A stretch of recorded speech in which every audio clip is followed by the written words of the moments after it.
सुबह का आलम देखिए। अलार्म बजता है, आंखें भारी होती हैं, फिर भी हम बिस्तर से उठ जाते हैं। रोज की वही भागदौड़ शुरू होती है। काम पर जाना, सपनों को पूरा करने की कोशिश, रिश्तों को निभाना, पैसा कमाना और शायद थोड़ी सी खुशी जुटाना। लेकिन जरा ठहर कर पूछिए, क्या सचमुच हम उसी मंजिल तक पहुंच रहे हैं जिसकी तलाश में है, या फिर यह सब एक न खत्म होने वाली दौड़ है जिसमें अंत में थकान तो है पर संतोष नहीं? यह सवाल नया नहीं है। इंसान हजारों सालों से अपने आप से यही पूछता आया है, मैं क्यों जी रहा हूं? मेरी मेहनत, मेरे रिश्ते, मेरे सपने, इन सब का असली अर्थ क्या है? और अगर सब कुछ हासिल करने के बाद भी भीतर एक खालीपन रह जाता है, तो फिर जीवन का असली मूल्य कहां है? यहीं पर उभरकर सामने आते हैं जिद्दू कृष्णमूर्ति। वे किसी साधारण विचारक की तरह नहीं थे। उन्होंने किसी संस्था का झंडा नहीं उठाया, किसी धर्म का प्रवक्ता बनने से इनकार किया और अनुयायी जुटाने का कोई अभियान नहीं चलाया। उनकी जिंदगी ही इस बात की गवाही थी कि सच्चा सत्य किसी किताब, किसी गुरु या किसी पंथ के बंद दायरे में नहीं कैद किया जा सकता। कृष्णमूर्ति की भाषा में कोई चमत्कार नहीं था, कोई दिखावा नहीं था। वे मंच पर खड़े होकर आपको अद्भुत कहानियां या परलोक के वादे नहीं सुनाते थे। उनका तरीका सीधा और बेबाक था। वे कहते थे, मैं तुम्हें रास्ता दिखाने नहीं आया, बल्कि तुम्हारी आंखों पर बंधी पट्टी हटाने आया, ताकि तुम खुद देख सको। यह कथन अपने आप में गहरा है। सोचिए, कितनी बार हमने किताबों, धर्म ग्रंथों या दूसरों के अनुभवों से उत्तर खोजने की कोशिश की है और अंत में वही खोखलापन महसूस किया है। लेकिन कृष्णमूर्ति हमें भीतर की ओर देखने को कहते हैं, जहां असली सत्य छुपा है। उनकी बातों में एक अजीब सी ताकत थी, क्योंकि वे सीधे हमारे दिल और दिमाग से टकराती थीं।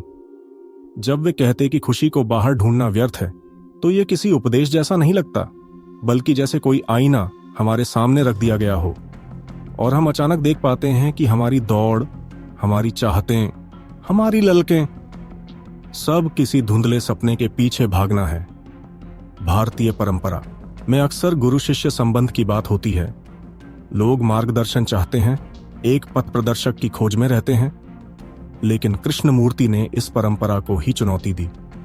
उन्होंने कहा, सत्य की खोज किसी और के कदमों पर चलकर नहीं हो सकती।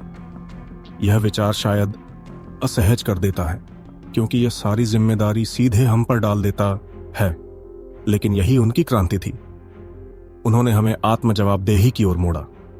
सोचिए, जब आप किसी अंधेरे कमरे में हों और कोई आपको बाहर निकलने का नक्शा थमा दे, तो आप शायद उसे पकड़कर बाहर जाने की कोशिश करेंगे। लेकिन कृष्णमूर्ति नक्शा नहीं देते, वे बस खिड़की खोल देते हैं ताकि भीतर रोशनी आ जाए और आप खुद देख सकें कि दरवाजा कहां है। यह सरल सा उदाहरण उनकी पूरी सोच को समझा देता है। जीवन की इसी जटिल यात्रा में, जहां हर कोई तात्कालिक उत्तर ढूंढ रहा है, खुशी, पैसा, प्रेम या पहचान, कृष्णमूर्ति हमें दिखाते हैं कि असली यात्रा भीतर की है। बाहर की दुनिया केवल एक परछाई है, वास्तविक खोज हमारी अपनी चेतना में है। तो आइए इस श्रृंखला की शुरुआत करते हुए हम खुद से यह सवाल पूछें, क्या मैं अब तक सिर्फ दूसरों के बताए रास्तों पर चला हूं, या कभी अपने भीतर की आवाज को सुना है? यह सवाल आसान नहीं है, लेकिन शायद यहीं से असली जागरण शुरू होता है। और आने वाले हिस्सों में हम कृष्णमूर्ति की उन्हीं 10 जीवन परिवर्तनकारी शिक्षाओं की ओर कदम बढ़ाएंगे, जो इस जागरण की राह खोल सकती हैं। सच्चाई का रास्ता सिर्फ आपके भीतर है। यह सुनने में भले सरल लगे, लेकिन असल में यह जीवन का सबसे कठिन सत्य है। हम सब ने कभी ना कभी सोचा होगा कि सच कहां है। क्या यह किसी धार्मिक ग्रंथ में छिपा है, किसी ज्ञानी संत के प्रवचन में है, या शायद किसी चमकदार टीवी शो की कहानियों में? लेकिन जिद्दू कृष्णमूर्ति बार बार यही याद दिलाते हैं कि असली सत्य न बाहर है, न किसी और के शब्दों में, वह केवल हमारे भीतर है। फिर सवाल उठता है, अगर सच भीतर ही है, तो हम उसकी खोज क्यों नहीं करते? इसका उत्तर भी उतना ही गहरा है, क्योंकि अपने भीतर झांकना आसान नहीं है। जब हम आंखें बंद करके अपने मन की ओर देखते हैं तो वहां सिर्फ प्रकाश नहीं मिलता, बल्कि अंधेरे भी दिखते हैं। हमें अपनी कमजोरियों का सामना करना पड़ता है, अपनी स्वार्थी इच्छाओं, अपने डर और अपने भ्रमों से टकराना पड़ता है। यही कारण है कि अधिकांश लोग इस यात्रा से बचते हैं। बाहर से मिले उत्तर सुनना सरल है, लेकिन भीतर के सवालों से जूझना कहीं अधिक कठिन। सोचिए, कितने लोग ऐसे हैं जो वह काम कर रहे हैं जिसे वे सचमुच करना चाहते थे। बहुत बार हम करियर का चुनाव अपने माता पिता के सपनों के आधार पर करते हैं, न कि अपनी आत्मा की पुकार पर। कितनी शादियां सिर्फ समाज के दबाव से होती हैं, जहां रिश्ता तो बना रहता है पर आत्मा सूनी रह जाती है। हम दूसरों के सपनों को ओढ़ लेते हैं और अपने असली जीवन से दूर हो जाते हैं। और यही वह बिंदु है जहां भीतर की आवाज हमें पुकारती है, क्या यह सचमुच तुम्हारा रास्ता है या सिर्फ किसी और की छाया? कृष्णमूर्ति का सबसे बड़ा योगदान यही था कि उन्होंने कभी खुद को गुरु नहीं कहा। वे किसी मंच से यह दावा नहीं करते थे कि उनके पास अंतिम सत्य है। वे केवल दर्पण की तरह खड़े हो जाते और हमें हमारी ही परछाइयां दिखाते। उनका कहना था कि यदि तुम में साहस है तो तुम खुद अपने भीतर वह सत्य खोज सकते हो जो किसी किताब या किसी साधु के शब्दों से कहीं अधिक जीवंत है। कभी सोचा है कि हम क्यों डरते हैं अपनी आत्मा से मिलने से? शायद इसलिए कि भीतर हमें अपनी स्वार्थपरता दिखेगी, वे कमजोरियां दिखेंगी जिन्हें हम दूसरों से छुपाते आए हैं।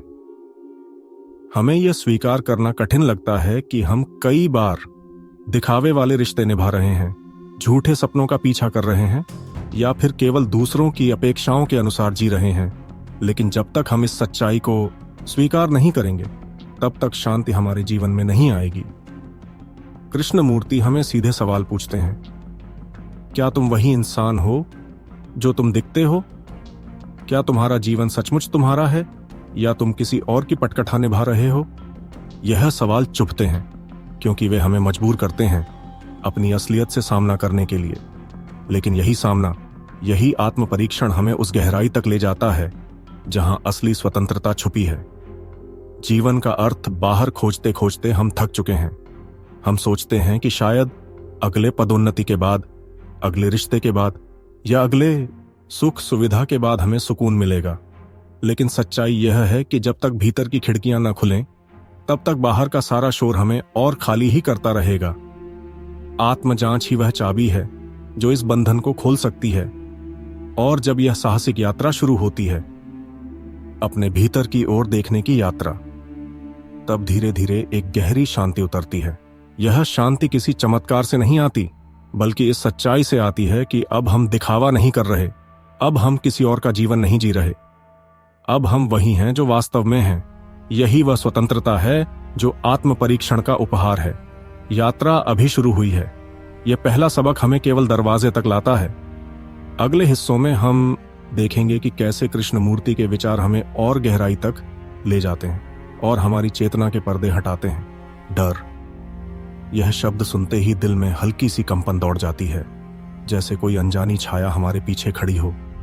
जिद्दू कृष्णमूर्ति कहते हैं कि डर ही इंसान का सबसे बड़ा दुश्मन है, और यह दुश्मन बाहर कहीं नहीं, हमारे ही मन में जन्म लेता है।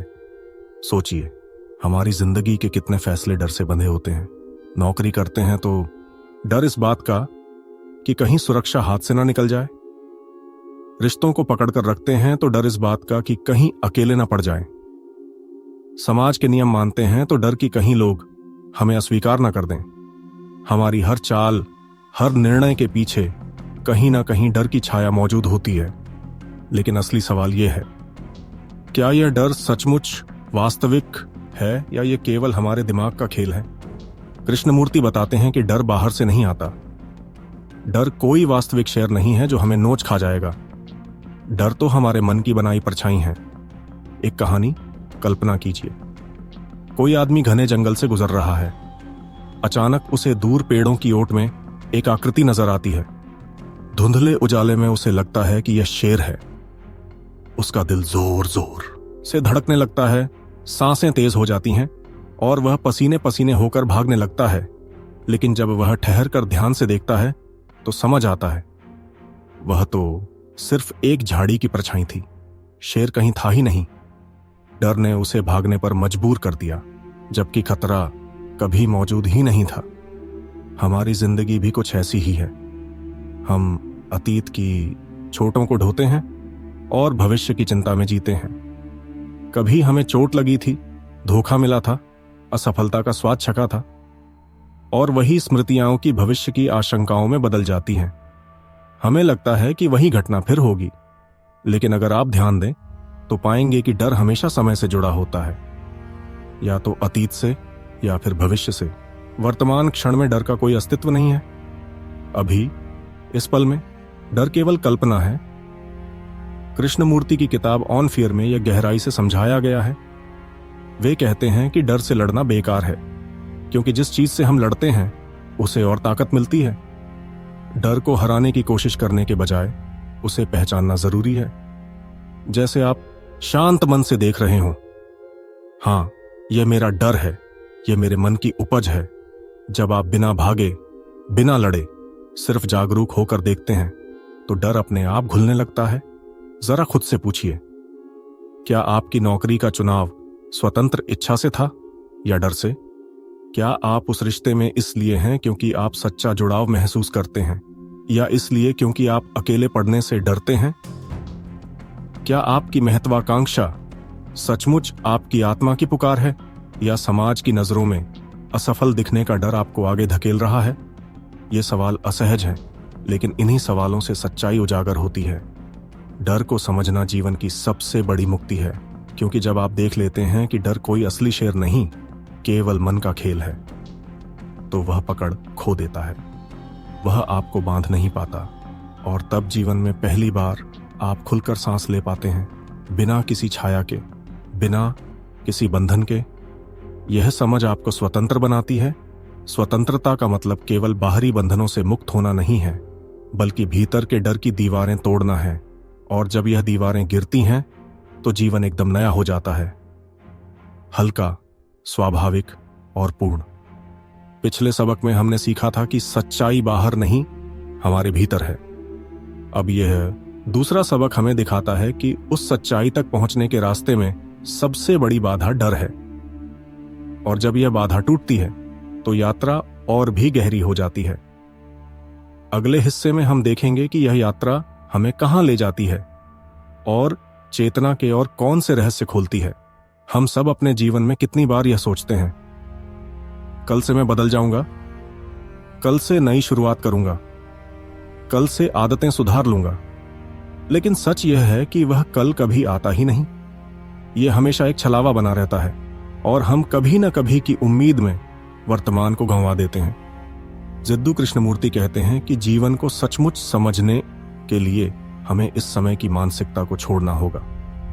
बदलाव कल पर टलने वाली चीज नहीं है, यह तो अभी इसी क्षण घटित हो सकता है। सोचिए, एक पेड़ को देखिए, हर पल उसमें कुछ न कुछ बदल रहा है। शाखाएं हवा में हिल रही हैं, पत्ते गिर रहे हैं, नए अंकुर फूट रहे हैं, रंग बदल रहे हैं। पेड़ कभी भी स्थिर नहीं रहता, वह हर क्षण नया हो रहा है। अगर हम पेड़ को सिर्फ कल की छवि से देखें तो हम उसके इस जीवंत बदलाव को कभी नहीं समझ पाएंगे। उसी तरह अगर हम जीवन को अतीत के अनुभवों की आंख से देखते हैं तो हम उसे ताजा रूप में जी ही नहीं सकते। हम अक्सर सोचते हैं कि बदलाव धीरे धीरे आएगा, जैसे कोई सीढ़ी चढ़ते चढ़ते एक दिन शिखर पर पहुंचा देता है। लेकिन कृष्णमूर्ति कहते हैं, असली परिवर्तन तो अचानक होता है। यह वही पल है जब आप भीतर से पूरी तरह जागते हैं और देखते हैं कि अब और दिखावा नहीं, अब और इंतजार नहीं। यह जागरण धीरे धीरे नहीं आता, यह या तो अभी होता है या कभी नहीं। लेकिन समस्या यह है कि हम अतीत की स्मृतियों से चिपके रहते हैं। हमने जो दर्द सहा, जो अनुभव झेले, जो सफलताएं और असफलताएं देखी, उन्हीं की धूल से हमारी नजर धुंधली हो जाती है। हम वर्तमान को नहीं देखते, बल्कि अतीत के चश्मे से उसे देखते हैं। यही कारण है कि हमें हर दृश्य पुराना लगता है, हर रिश्ता दोहराया हुआ लगता है, जबकि सच्चाई यह है कि जीवन हर क्षण नया है। एक छोटा सा उदाहरण लीजिए, किसी प्रियजन के चेहरे को हर रोज देखिए। आमतौर पर हम उसे उसी परिचित रूप में देखते हैं। हाँ, यह वही चेहरा है, वही मुस्कान। लेकिन अगर सचमुच आप ठहर कर देखें तो पाएंगे कि उसकी मुस्कान में हर दिन कुछ अलग है, उसकी आंखों की चमक में कुछ नया है। समस्या यह है कि हमारा मन पहले से तय छवि थामे रहता है और हमें नया देखने ही नहीं देता। कृष्णमूर्ति बार बार कहते हैं, क्या आप इस क्षण को ऐसे देख सकते हैं जैसे पहली बार देख रहे हो? यही असली ध्यान है, यही असली जीवन है। जब हम समय की पकड़ से मुक्त होकर केवल इस क्षण में जीते हैं, तभी जीवन का रहस्य खुलता है। हमारे समाज में यह धारणा गहरी बैठी है कि परिवर्तन धीरे धीरे आता है। स्कूल, धर्म, किताबें सब हमें यही सिखाते हैं। धीरे धीरे सुधार होगा, एक दिन मंजिल मिलेगी। लेकिन यह धीरे धीरे हमें टालने की आदत दे देता है। और सच यह है कि जो बदलना है वह अभी बदल सकता है, चाहे वह आपकी सोच हो, आपका दृष्टिकोण हो या आपकी आदतें। अगर आप सचमुच देख लें तो परिवर्तन उसी क्षण संभव है। इस सबक का सार यही है कि समय जैसा हम उसे समझते हैं एक भ्रम है। असली जीवन केवल इस क्षण में है। अगर आप सच में जीना चाहते हैं तो अतीत के बोझ और भविष्य की उम्मीदों को छोड़कर इस पल में उतरना होगा। यही पल नया है, यही पल असली है।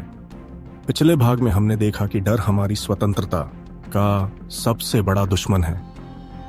अब इस हिस्से ने हमें दिखाया कि डर को पीछे छोड़कर हम तभी जी सकते हैं जब हम समय के जाल से मुक्त हों। और अब आगे की यात्रा हमें ले जाएगी और भी गहराई में, जहां हम देखेंगे कि रिश्तों, प्रेम और अकेलेपन की असलियत हमें किस तरह रूपांतरित कर सकती है। हम सब ने प्यार के बारे में बहुत सारी कहानियां सुनी हैं, फिल्मों में, गीतों में, कविताओं में। और अक्सर हमें यह सिखाया जाता है कि जलन, अधिकार और नियंत्रण ही सच्चे प्यार की निशानी है। लेकिन जिद्दू कृष्णमूर्ति हमें एक अलग सच दिखाते हैं। प्यार का असली अर्थ है स्वतंत्रता।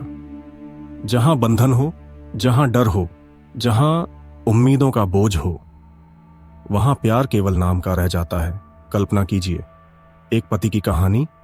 वह अपनी पत्नी से कहता है, मैं तुम्हें बहुत प्यार करता हूं, लेकिन उसका प्यार नियंत्रण से भरा है।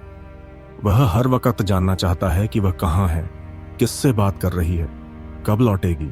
अगर पत्नी अपने मन की कोई इच्छा व्यक्त करती है तो पति तुरंत कहता है, अगर तुम मुझसे प्यार करती हो तो यह सब छोड़ दो। वह इस अधिकार को ही प्यार समझता है। लेकिन सोचिए, क्या यह वास्तव में प्यार है या यह केवल डर और असुरक्षा का दूसरा नाम है? कृष्णमूर्ति अपनी किताब ऑन लव एंड लोनलीनेस में लिखते हैं कि प्यार और जरूरत में जमीन आसमान का फर्क है। जब हम कहते हैं कि हमें किसी की जरूरत है तो दरअसल हम अपने भीतर की खाली जगह को भरने के लिए किसी और का सहारा ले रहे होते हैं। इस जरूरत में हमेशा असुरक्षा छिपी रहती है कि अगर सामने वाला हमें छोड़ देगा तो हम टूट जाएंगे। लेकिन असली प्यार ऐसा नहीं होता। सच्चा प्यार किसी पर निर्भर नहीं होता, बल्कि वह स्वतंत्रता देता है। सोचिए, क्या हम अपने प्रियजनों को सचमुच स्वतंत्र छोड़ पाते हैं, या हम उन्हें अपनी अपेक्षाओं के पिंजरे में बांध देते हैं? बच्चों से कहते हैं, तुम्हें वही पढ़ना है जो हम चाहते हैं। जीवन साथी से उम्मीद करते हैं, तुम्हें वही करना होगा जिससे हमें खुशी मिले। दोस्तों से चाहते हैं कि वे हमेशा हमारे मुताबिक चलें। और जब वे ऐसा नहीं करते तो हम आहत हो जाते हैं और कहते हैं, तुम मुझसे प्यार नहीं करते। लेकिन सच्चा प्यार बदलना या बदलवाना नहीं चाहता। वह कहता है, तुम जैसे हो वैसे ही ठीक हो। जब हम बिना शर्त प्यार करते हैं तो वहां डर की कोई जगह नहीं होती, क्योंकि डर तभी आता है जब हम खोने का हिसाब लगाते हैं। लेकिन जहां स्वतंत्रता है वहां खोने और पाने की चिंता नहीं होती। कृष्णमूर्ति हमें आईना दिखाते हैं और पूछते हैं, क्या हमारा प्यार सचमुच प्यार है या सिर्फ निर्भरता और स्वामित्व का दूसरा रूप? यह सवाल असहज कर सकता है, क्योंकि हम में से बहुतों ने प्यार को अधिकार और ईर्ष्या के साथ जोड़ा हुआ है। लेकिन अगर हम ईमानदारी से देखें तो पाएंगे कि अधिकार से रिश्ते टूटते हैं और स्वतंत्रता से रिश्ते खिलते हैं। भारतीय दर्शन में भी प्रेम को मुक्ति से जोड़ा गया है। मयास्ता मीरा का प्रेम सोचिए, वह किसी शर्त से बंधा नहीं था। कबीर का प्रेम सोचिए, वह किसी अपेक्षा का परिणाम नहीं था। असली प्रेम का रंग वहीं दिखता है जहां आत्मा खुलकर सांस ले सके। तो जरा ठहर कर अपने जीवन पर नजर डाली। क्या आप अपने साथी को सचमुच स्वतंत्र छोड़ते हैं? क्या आप अपने बच्चों को उनके असली सपनों की ओर बढ़ने देते हैं? या फिर अनजाने में आप उनके पंख काट रहे हैं और उसे प्यार कह रहे हैं?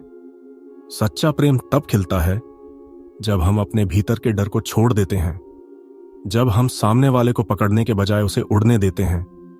यही वह क्षण है जब प्यार पिंजरा नहीं रहता बल्कि आसमान बन जाता है, खुला, विशाल और असीम। पिछले सबक में हमने सीखा कि समय का भ्रम छोड़कर ही हम जीवन की गहराई को समझ सकते हैं, और अब इस चौथे सबक ने हमें यह बताया कि प्रेम भी तभी पवित्र बनता है जब वह स्वतंत्रता देता है। लेकिन अभी यह यात्रा खत्म नहीं हुई है।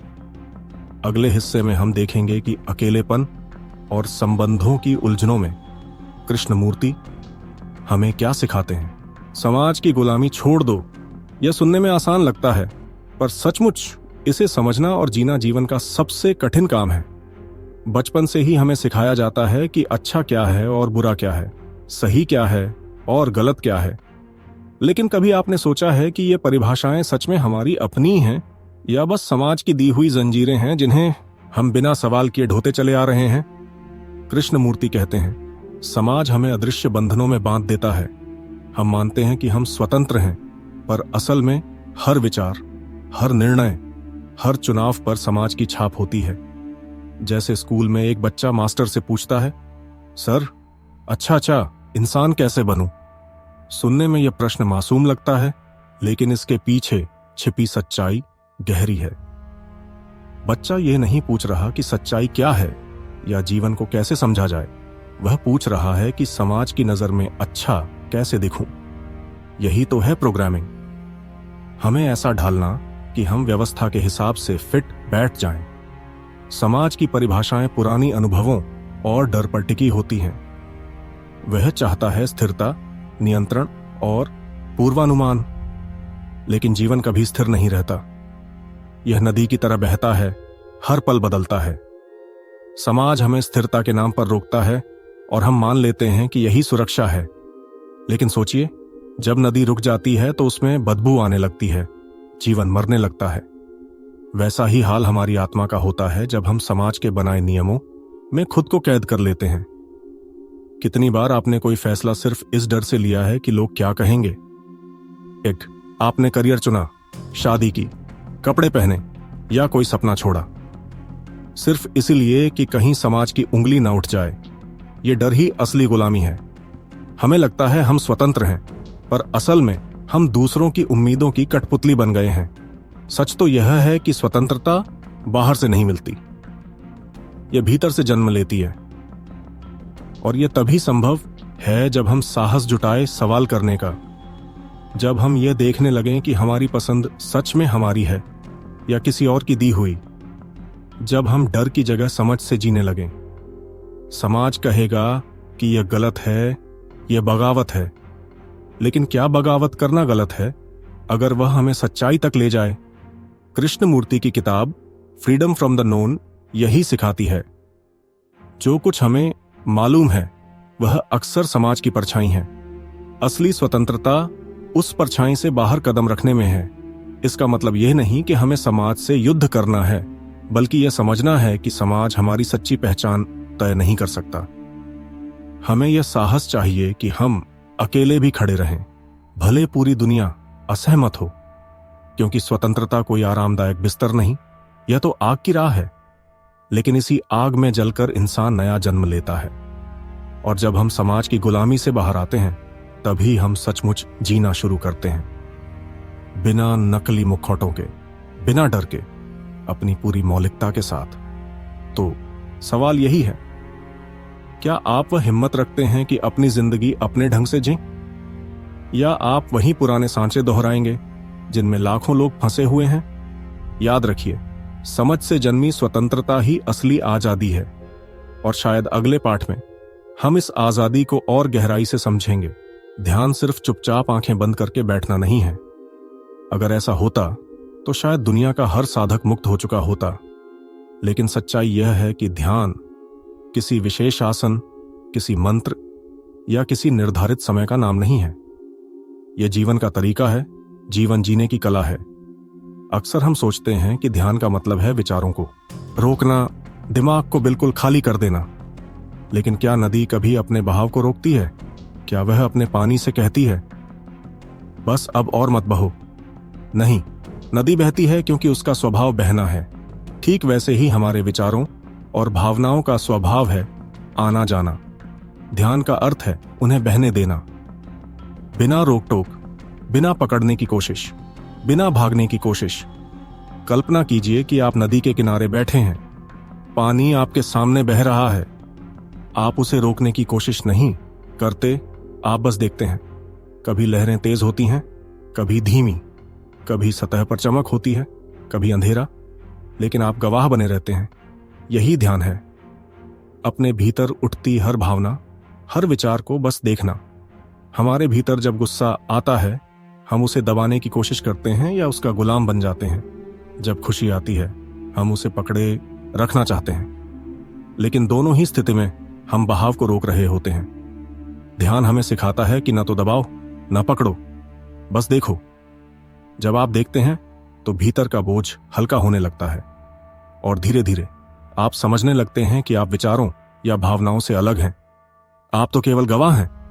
कई लोग कहते हैं, मैं रोज 20 मिनट ध्यान करता हूं, पर कृष्णमूर्ति हमें चुनौती देते हैं। क्या ध्यान सिर्फ उन 20 मिनटों तक सीमित है? अगर आप आंखें खोलते ही फिर वही पुराने पैटर्न में जीने लगते हैं, तो क्या वह सच्चा ध्यान है? ध्यान तो हर क्षण में होना चाहिए। आप चल रहे हैं, पूरी जागरूकता के साथ चलिए। आप खा रहे हैं, हर कौर का स्वाद लेते हुए खाइए। आप किसी से बात कर रहे हैं, पूरी उपस्थिति के साथ सुनिए और बोलिए। यही ध्यान है। हमारी समस्या यह है कि हमने ध्यान को भी एक रस्म बना दिया है, जैसे कोई दवा जिसे दिन में एक बार लेना जरूरी है। लेकिन ध्यान दवा नहीं, यह तो श्वास की तरह है।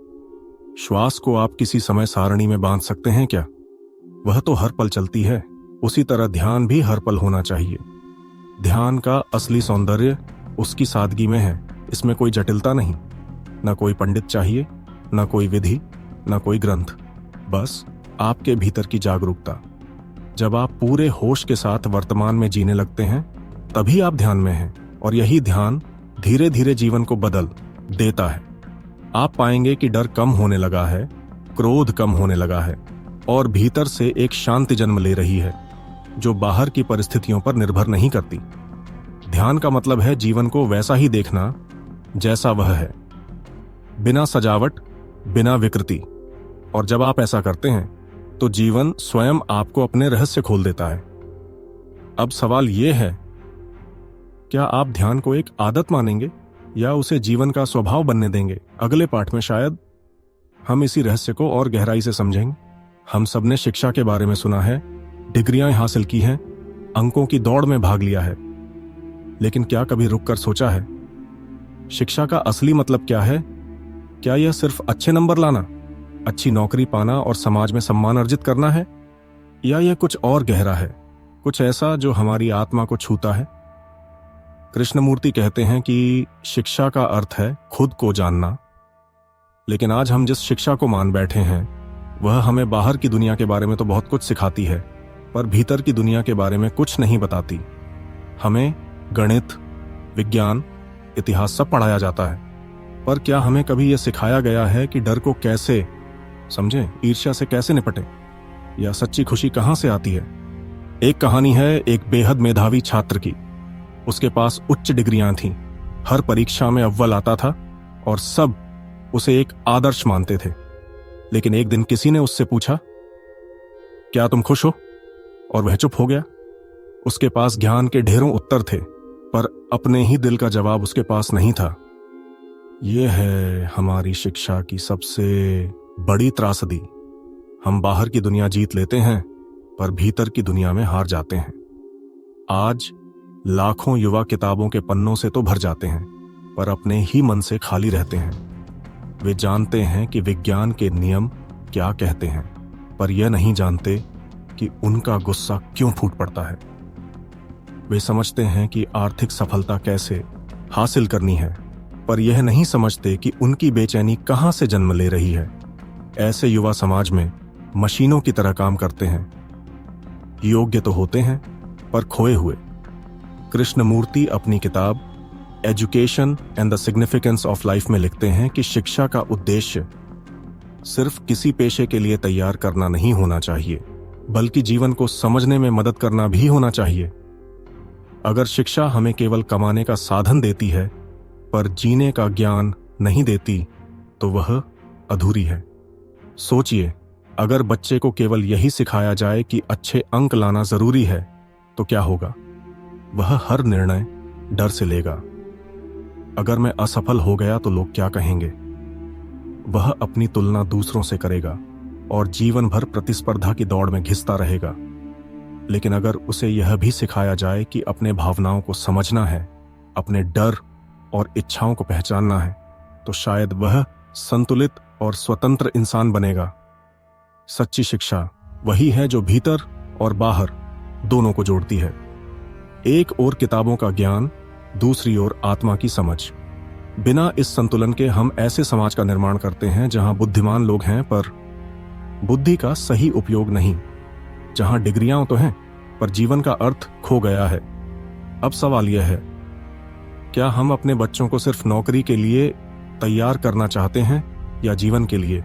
क्या हम ऐसे इंसान चाहते हैं जो सोच सकें, महसूस कर सकें और खुद को गहराई से जान सकें, या सिर्फ ऐसे लोग जो मशीनों की तरह आदेशों का पालन करें? शिक्षा का असली अर्थ है खुद को जानना, क्योंकि जब तक हम खुद को नहीं जानते, तब तक हम न दूसरों को समझ सकते हैं, न जीवन को। और शायद अगला पाठ हमें इसी दिशा में और गहराई तक ले जाएगा, जहां सीखने का अर्थ केवल किताबों में नहीं, बल्कि हर सांस में छिपा है। हम सभी के जीवन में एक वाक्य बहुत बार सुनाई देता है, हाँ, मैं बदल जाऊंगा, लेकिन कल से। कभी यह गुस्से को नियंत्रित करने की बात होती है, कभी धूम्रपान छोड़ने की, कभी रिश्तों को सुधारने की, और कभी जीवन को सही दिशा देने की। पर सच यह है कि वह कल कभी आता ही नहीं, वह हमेशा भविष्य में टलता जाता है और हम वही पुराने पैटर्न दोहराते रहते हैं। कृष्णमूर्ति अपनी पुस्तक the first and last freedom में कहते हैं कि बदलाव का कोई भविष्यकाल नहीं होता। बदलाव हमेशा यहीं और अभी होता है, लेकिन हमारी आदत बन चुकी है इसे टालने की। हम सोचते हैं कि धीरे धीरे समय लेकर एक दिन हम बदल जाएंगे, पर धीरे धीरे बदलने का मतलब है कि हम अभी भी अपने पुराने ढर्रे से चिपके हुए हैं। एक आदमी की कहानी है जो हमेशा यही कहता था कि वह अपना गुस्सा कम करेगा। जब भी घर में झगड़ा होता, वह अपनी पत्नी और बच्चों से माफी मांग लेता और कहता, अगली बार मैं खुद को नियंत्रित करूंगा। पर सालों गुजर गए और उसका गुस्सा जस का तस रहा। क्यों? क्योंकि वह बदलाव को हमेशा भविष्य पर डालता रहा। उसने कभी यह स्वीकार ही नहीं किया कि समस्या अभी है और समाधान भी अभी चाहिए। हम भी तो यही करते हैं। कहते हैं कि अगले महीने से हम व्यायाम शुरू करेंगे, अगले साल से हम पैसों का सही प्रबंधन करेंगे, कल से हम रिश्तों पर ध्यान देंगे, लेकिन कल कभी आता नहीं। और जब तक हम ईमानदारी से यह नहीं देख पाते कि समस्या हमारी आदत नहीं बल्कि हमारी टाल मटोल है, तब तक कुछ नहीं बदलता। कृष्णमूर्ति कहते हैं कि बदलाव किसी योजना या अभ्यास से नहीं आता, यह तभी आता है जब हम बिना किसी बहाने के पूरी स्पष्टता से अपने गलत पैटर्न को देख लेते हैं। जैसे ही आप पहचान लेते हैं कि आपका गुस्सा आपके जीवन को जहरीला बना रहा है, उसी क्षण बदलाव संभव हो जाता है। आपको समय नहीं चाहिए, बस देखने की ईमानदारी चाहिए। सोचिए, अगर कोई आपको कहे कि आप सांप के ऊपर खड़े हैं, तो क्या आप धीरे धीरे हटेंगे? क्या आप कहेंगे, ठीक है, अगले हफ्ते इससे उतरूंगा? नहीं, आप तुरंत कूद जाएंगे। तो फिर जिन आदतों ने आपकी खुशी छीन रखी है, जिन सोचों ने आपको कैदी बना दिया है, उनसे तुरंत बाहर क्यों नहीं निकलते? क्योंकि भीतर कहीं हम उनसे चिपके रहते हैं। हमें उनका सुरक्षित ढांचा डर के बावजूद प्रिय लगता है। असल में हम परिवर्तन नहीं चाहते, हम सुरक्षा चाहते हैं। पुरानी आदतें हमें दर्द देती हैं, लेकिन एक परिचित आराम भी देती हैं। इसीलिए हम सोचते हैं कि धीरे धीरे बदलाव होगा। पर धीरे धीरे का मतलब है कि हम अभी भी उसी दर्द के साथ जीने के लिए तैयार हैं। सच्चा बदलाव किसी कल में नहीं, बल्कि इस पल में होता है। जब आप ईमानदारी से स्वीकार करते हैं कि अब और नहीं, तो वहीं से यात्रा शुरू होती है। यह यात्रा धीरे धीरे चलने वाली नहीं, यह तुरंत शुरू होने वाली क्रांति है। आपके भीतर। तो मैं आपसे पूछता हूं, क्या आप आज ही उस आदत को छोड़ सकते हैं जो आपके जीवन को बर्बाद कर रही है? क्या आप अभी इसी क्षण अपने पुराने पैटर्न को तोड़ सकते हैं? याद रखिए, जीवन केवल इस पल में है, और बदलाव भी। और शायद अगले पाठ में हम इसी विचार को और गहराई से समझेंगे कि जब हम भीतर से बदलते हैं, तभी दुनिया भी बदलने लगती है। अकेलापन, यह शब्द सुनते ही हमारे भीतर एक हल्की सी बेचैनी उठती है। हम सबके भीतर कहीं ना कहीं एक डर छुपा होता है कि अगर हमें लंबे समय तक अकेले रहना पड़े तो शायद हम अपनी ही संगति सह ना पाएं। ज्यादातर लोग इसी डर से लगातार दूसरों की भीड़ ढूंढते रहते हैं, महफिलें जमाते हैं, पार्टियों में जाते हैं, सोशल मीडिया पर शोर मचाते हैं। पर सवाल यह है कि हम इतने बेचैन क्यों हो जाते हैं जब हमारे पास केवल हम खुद होते हैं? यरी कभी एक युवक था जिसे सब लोग पार्टी की जान कहते थे। हर शाम वह दोस्तों से घिरा रहता, हर हफ्ते नए कार्यक्रम, नए चेहरे, नई आवाजें। लेकिन जिस दिन किसी कारणवश सब अनुपस्थित रहे और वह अपने कमरे में अकेला बैठा, तो अचानक उसे लगा मानो दीवारें उसे घेरने लगी हों। सन्नाटे ने उसे परेशान कर दिया। उस रात उसने महसूस किया कि वह दूसरों के बीच तो बहुत सहज है, लेकिन जब बात खुद से आमने सामने बैठने की आई, तो उसके भीतर डर, असुरक्षा और अधूरेपन की गूंज उठने लगी। यही है अकेलेपन का असली आईना। हम में से अधिकांश लोग इस आईने में झांकने से बचते हैं, क्योंकि जब हम अकेले होते हैं तो हमें कोई और नहीं, बस हम स्वयं दिखाई देते हैं। हमारी कमजोरियां, हमारी इच्छाओं की अपूर्णता, हमारे अंदर के भय। यही कारण है कि हम लगातार शोर, बातचीत और बाहरी गतिविधियों का सहारा लेते हैं। हमें लगता है कि यह हमें जीवंत बनाए रखेगा, पर वास्तव में यह केवल एक भागना है। कृष्णमूर्ति अपनी पुस्तक ऑन लव एंड लोनलीनेस में कहते हैं कि अकेलापन कमजोरी नहीं है, बल्कि यह आत्मखोज का द्वार है। अगर हम उससे डरने के बजाय उसकी ओर समझदारी से बढ़ें, तो यह सबसे महान शिक्षक बन सकता है। अकेले बैठना हमें यह सिखाता है कि हम कौन हैं जब कोई मुखौटा नहीं पहना होता, जब किसी को प्रभावित करने की आवश्यकता नहीं होती। यह वह क्षण है जब हमारी आत्मा हमें सबसे साफ दिखाई देती है। दरअसल अकेलापन और एकांत में बड़ा फर्क है। अकेलापन तब लगता है जब हम उसे बोझ समझते हैं, जब हमें लगता है कि हम किसी चीज से वंचित हैं। लेकिन जब वही स्थिति हम खुले मन से अपनाते हैं, तो वह एकांत बन जाती है, और यह एकांत हमें ताकत देता है, यह हमें स्वतंत्र करता है।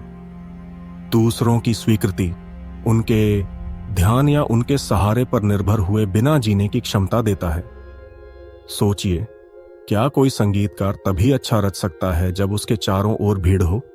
नहीं, उसकी सबसे गहरी धुनें उसी समय जन्म लेती हैं जब वह अकेले बैठा होता है। क्या कोई लेखक, कोई कवि, कोई साधक भीड़ में अपना सत्य पा सकता है? नहीं, उसका सच उसे तभी मिलता है जब वह अपने भीतर उतरने का साहस करता है। इसलिए जब अगली बार जीवन आपको कुछ क्षण अकेला रहने का अवसर दे, तो उसे सजा मत समझिए। उस पल को गले लगाइए, उस शांति में बैठिए, चाहे शुरुआत में बेचैनी क्यों ना हो, क्योंकि धीरे धीरे वही शांति आपको आपकी असली ताकत दिखाएगी। वहां आपको कोई मुखौटा नहीं पहनना, कोई अभिनय नहीं करना। वहां सिर्फ आप हैं, खुलकर, ईमानदारी से। और शायद जब हम सचमुच खुद से मित्रता कर लेते हैं, तब हमें बाहरी संबंध भी और गहरे और सच्चे दिखाई देते हैं, क्योंकि जिसने खुद को पा लिया, वह किसी और से केवल सहारे की वजह से नहीं, बल्कि साझा करने की खुशी से जुड़ता है। यही है उस डर को ताकत में बदलने का रहस्य। अकेलापन कमजोरी नहीं, बल्कि आत्म खोज का सबसे सशक्त अवसर है, और अगर हम इसे समझ लें तो शायद हमारे भीतर वह आंतरिक स्वतंत्रता जन्म ले जो किसी भी भीड़ से कहीं अधिक आनंदमयी होती है। अब जब हमने अकेलेपन की इस सच्चाई को देखा है, अगला कदम हमें यह समझने की ओर ले जाएगा कि रिश्तों की असली गहराई कहां से आती है। वहीं से शुरू होती है हमारी अगली यात्रा, मृत्यु। यह शब्द सुनते ही दिल में एक अजीब सी दहशत पैदा होती है। हम अक्सर इस पर बात करने से कतराते हैं, मानो इससे चर्चा करना ही अशुभ हो। लेकिन क्या आपने कभी सोचा है कि मृत्यु से डरना ही हमें सचमुच जीने से रोकता है? जीवन को गहराई से समझने के लिए हमें मृत्यु को समझना जरूरी है, क्योंकि जब तक हम अंत को स्वीकार नहीं करते, तब तक शुरुआत का असली स्वाद नहीं चख पाते। कल्पना कीजिए एक फूल की। हर सुबह वह खिलता है, ताजगी से भरा, अपनी महक से संसार को सुख देता है। लेकिन उसी दिन शाम को उसकी कुछ पंखुड़ियां झड़ जाती हैं। अगले दिन वह फिर से खिलता है और फिर से कुछ पुराना छोड़ता है। अगर यह फूल अपनी पंखुड़ियों से चिपक कर रोता रहता, तो क्या वह नए सवेरे का आनंद ले पाता? बिल्कुल नहीं। फूल हमें रोज सिखाता है कि छोड़ना भी उतना ही स्वाभाविक है जितना पाना। यही है मृत्यु का असली अर्थ, पुराने को विदा करना ताकि नया जन्म ले सके। हम इंसान भी अपने भीतर ढेरों पुरानी चीजें ढोते रहते हैं। बीते हुए रिश्तों की यादें, टूटे हुए सपनों का बोझ, दर्दनाक अनुभवों की परतें। हम सोचते हैं कि इन्हें पकड़े रहने से हम सुरक्षित रहेंगे, लेकिन वास्तव में यही बोझ हमें नई सुबह देखने से रोकता है। जैसे सूखी पत्तियां अगर डाल से चिपकी रहें तो नई कौंपलें कैसे निकलेंगी। मृत्यु केवल शरीर का अंत नहीं है, बल्कि यह हर उस पल में मौजूद है जब हम कुछ पुराना छोड़ते हैं। जब हम किसी पुराने गुस्से को जाने देते हैं तो वह भी एक मृत्यु है। जब हम अपनी झूठी पहचान, अपने अहंकार को पीछे छोड़ते हैं तो वह भी मृत्यु का ही एक रूप है। और यही छोटी छोटी मौतें हमें नई जिंदगी जीने का साहस देती हैं। कृष्णमूर्ति कहते हैं कि मृत्यु को समझना ही असल में जीना है, क्योंकि मृत्यु हमें यह सिखाती है कि कुछ भी स्थायी नहीं है, न दुख, न सुख, न पहचान, न रिश्ते। जब यह समझ गहरी बैठ जाती है तो हम हर दिन को आखिरी दिन की तरह जीते हैं, बिना पछतावे, बिना अधूरेपन के। सोचिए, अगर आपको यह पता हो कि आज ही जीवन का अंतिम दिन है, तो आप क्या करेंगे? शायद आप किसी से झगड़ा ना करें, शायद आप किसी प्रिय को कसकर गले लगाएं, शायद आप उन बातों को कह डालें जो अब तक दबा रखी थीं। यही है मृत्यु की सीख। हर क्षण को पूरी तरह जियो ताकि कुछ भी अधूरा न रहे। यह समझ हमारे रिश्तों को भी बदल देती है। जब हम जानते हैं कि सब अस्थायी है, तो हम दूसरों को पकड़े नहीं रहते, उन पर बोझ नहीं डालते। हम उन्हें हल्केपन से, स्वतंत्रता से प्यार करते हैं। तब संबंध एक बंधन नहीं रहते, बल्कि दो स्वतंत्र आत्माओं का सुंदर मिलन बन जाते हैं। भारतीय दर्शन में भी मृत्यु को अंत नहीं, बल्कि एक नए चक्र की शुरुआत माना गया है। गीता कहती है, जैसे मनुष्य पुराने वस्त्र छोड़कर नए धारण करता है, वैसे ही आत्मा भी पुराने शरीर छोड़कर नए शरीर धारण करती है। इस दृष्टि से मृत्यु एक भयावह अंधेरा नहीं, बल्कि एक स्वाभाविक परिवर्तन है। इसीलिए मृत्यु से डरने के बजाय अगर हम उसे समझ लें, तो जीवन अपने सबसे सच्चे रूप में सामने आता है। तब हर सुबह एक नया उपहार लगती है, हर सांस एक उत्सव। और यही इस यात्रा का अंतिम सबक है। मृत्यु को समझो ताकि सचमुच जी सको, क्योंकि जब हम मृत्यु से मित्रता कर लेते हैं, तभी जीवन का हर पल हमें अपना पूरा खजाना सौंप देता है। यहीं से यह श्रृंखला समाप्त होती है, लेकिन शायद आपकी असली यात्रा यहीं से शुरू हो रही है। जैसे जैसे यह यात्रा अपने अंतिम पड़ाव पर पहुंचती है, हमें याद करना होगा कि कृष्णमूर्ति कौन थे। वे कोई गुरु नहीं थे, कोई आचार्य नहीं, और न ही किसी धर्म या विचारधारा के प्रचारक। उन्होंने अपने जीवन में हर तरह की संस्था, अनुयायी और परंपरा को ठुकरा दिया, क्योंकि उनका संदेश यही था कि जब तक आप खुद अपने भीतर नहीं झांकते, तब तक कोई भी बाहरी व्यवस्था आपको सच नहीं दिखा सकती। वे हमें यह चुनौती देते हैं, किसी और से रास्ता मत पूछो, अपना रास्ता खुद बनाओ। कृष्णमूर्ति की बातें आग की तरह थीं। आग जो पुराने भ्रमों को जलाती है, झूठी पहचान और खोखले संबंधों की परतों को राख कर देती है। यह आग डरावनी लग सकती है, क्योंकि हम अपने भीतर से चिपके रहते हैं, चाहे वह दर्द हो, चाहे वह असुरक्षा। लेकिन वही आग हमें मुक्त भी करती है। अगर हम साहस करें तो यह जलन ही हमारी असली रोशनी बन सकती है। सोचिए, कितनी बार हम जीवन में यह कहते हैं कि काश कोई मुझे सही रास्ता दिखा दे, लेकिन क्या यह संभव है? हर इंसान की यात्रा अलग है, तो रास्ता भी अलग होगा।